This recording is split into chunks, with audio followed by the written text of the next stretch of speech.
We move on to another protozoan parasite, sometimes referred to as big crypto. Clinical symptoms start to appear on average 7 days after infection. Since this is a gastrointestinal infection, watery diarrhea is the most common symptom, as well as cramping, bloating, and increased gas. There may also be muscle aches, fatigue, nausea, loss of appetite, weight loss, and less commonly vomiting and low-grade fever. If untreated, symptoms can persist for weeks, but they are usually not life-threatening, and infections in endemic areas may actually be asymptomatic. The life cycle of Cyclospora is very similar to Cryptosporidium. There is an environmentally hardy external stage, also called an oocyst. When ingested, exustation occurs and the sporozoites are released. They invade the intestinal epithelial cells and mature into merods. There are two different types of merods. Type 1 merons produce merozoites that multiply by asexual reproduction, whereas the merozoites from type 2 merods undergo sexual development into microgametocytes and macrogametocytes. When these sexual stages fertilize, a zygote is produced, which develops into an oocyst. Oocysts are shed in the fecal matter to contaminate food and water. Transmission is via the fecal-oral route, indirectly only, as oocysts need time to sporulate before becoming infected, so there is no direct human-to-human transmission. Cyclosporiasis is endemic in some tropical and subtropical regions. Outbreaks in North America have been linked to contaminated food, in particular imported fresh produce. There have been numerous outbreaks, with the earliest one in 1998, which affected Toronto and the rest of Ontario. There were more than 200 lab-confirmed cases associated with consumption of Guatemalan raspberries. A ban on the importation of raspberries from Guatemala was imposed. However, since then, cyclosporiasis outbreaks have occurred on a regular basis, mainly in the summer. Many outbreaks were linked to fresh basil and dishes prepared with this herb, which is used in many different cuisines. It is usually eaten fresh and stored at room temperature because it bruises easily when refrigerated or frozen, so this helps the oocyst sporulate and become infected. Other risk factors include travel to parts of the world where cyclosporiasis is endemic, like Peru, Nepal, and Guatemala. Although the incidence rates of cyclosporiasis are lower than the rates of cryptosporidiosis and giardiasis, due to the regular occurrence of outbreaks and the greater awareness of this disease, the incidence rate has increased in the past decade.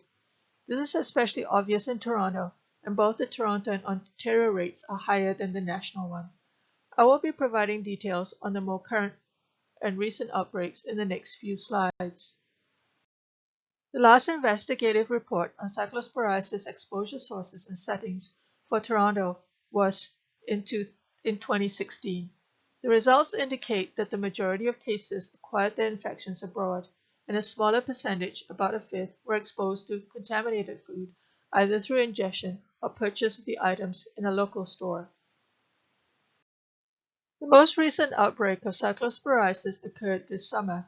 It slipped quietly by while we were focused on the current pandemic. There were quite a large number of confirmed cases, 370, and a large proportion was reported in Ontario, with cases in other provinces as well. The implicated food item was salad products containing iceberg lettuce, carrots, and red cabbage, distributed under the Fresh Express brand in supermarket chains in Canada. CFIA issued a recall.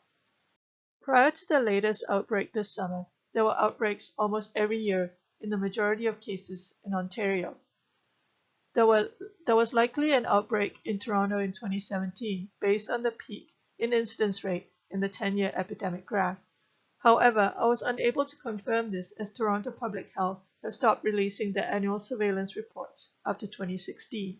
We can see that in the 2016 outbreak, even though the majority of cases were in Ontario, only less than a quarter of the cases were from Toronto. The implicated source could not be identified in either outbreaks. I'll just go over two more outbreaks in 2015, as one of them, which was a local Ontario outbreak, was associated with sugar snap peas, a food item that is usually cooked, although very lightly, so it's possible that the heat was not high enough to kill the parasites. There were only a small number of cases in Toronto. Cyclosporiasis is diagnosed by the detection and identification of oocysts in 3 or more fecal specimens. Cyclospora oocysts are round, 10 microns in diameter, so twice the size of Cryptosporidium oocysts, and have a unique blue autofluorescence under ultraviolet light. Sporulated cysts, which are infected, have 2 sporocysts, each containing 2 sporozoites.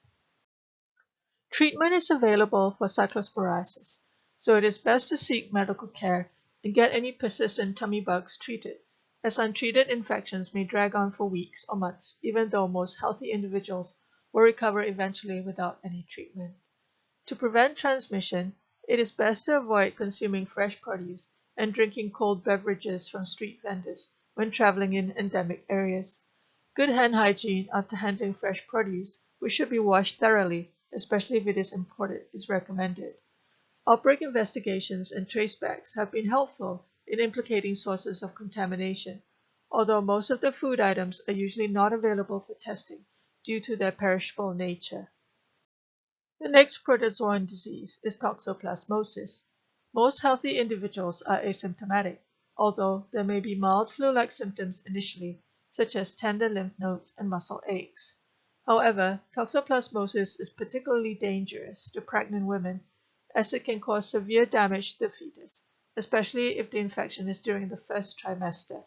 There may be miscarriages or stillbirth, or neurological problems such as abnormal enlargement or smallness of head, vision loss, mental disability, and seizures that may develop later in life. In adults, lesions in the eye may occur. Neurological symptoms in immunocompromised individuals can be severe, and infections may relapse. Like Cryptosporidium and Cyclospora, Toxoplasma also has an external oocyst stage. However, the parasite life cycle is more complicated because there are other intermediate hosts, such as birds and rodents. There is a tissue cyst stage in infected animals, and cats and livestock become infected after consuming intermediate hosts with tissue cysts. The cat is the definitive host, and the life cycle of Toxoplasma can only be completed in cats. The sexual stage is only present in cats, and they are the only animal that can shed oocysts in their feces. Toxoplasmosis has the highest incidence in areas of the world that have hot, humid climates and lower altitudes. Oocysts are very hardy and can survive in the environment for several months and resist disinfection. In Canada, we had a waterborne outbreak of toxoplasmosis in 1995 on the Pacific West Coast in Victoria, British Columbia, which I'll talk about on the next slide. Infections from drinking contaminated water is rarely reported, as the main risk factors are either consumption of undercooked meat from infected animals, especially pork and lamb, or exposure to feces from infected felines, especially kittens. The outbreak in Victoria was an unusual one, as prior to this outbreak, there was only one other reported outbreak of waterborne toxoplasmosis. There were 100 cases, and some of them were identified by ophthalmologists who noticed higher than usual numbers of ocular disease affecting the retina. Many cases had swollen lymph nodes. All of them were residents in an area where the drinking water was supplied by the same reservoir. After an outbreak investigation, it was determined that the drinking water, which was not filtered and from a surface water source, was contaminated by infected cougars. These are large wild cats that are found in many parts of rural Canada. Like Cyclospora oocysts, Toxoplasma oocysts need time to sporulate before becoming infected, so there's no direct cat-to-human transmission. And transmission is mostly through the indirect fecal-oral route, by exposure to contaminated kitty litter and also food, such as eating undercooked meat containing tissue cyst. On rare occasions, transmission may occur through organ transplantation or blood transfusion. However, the route that we're most aware of regarding this parasite is transplacental transmission, from mother to fetus, especially in the first trimester of the first infection, when the outcome can be very severe for the unborn baby. In the human host, parasites form tissue cysts, most commonly in skeletal muscle, myocardium, brain, and the eyes. Cysts may remain throughout the life of the host. Diagnosis is by serology, and high IgM titers indicate recent or current infection, whereas IgG is more indicative of historical exposures. Pregnant women are routinely screened for toxoplasmosis in Canada as part of the TORCH test panel, which also tests for rubella, cytomegalovirus, and herpes simplex virus. Tissue cysts can be identified by staining biopsy specimens. These range from 5 to 50 microns in diameter, so microscopy is required to view them.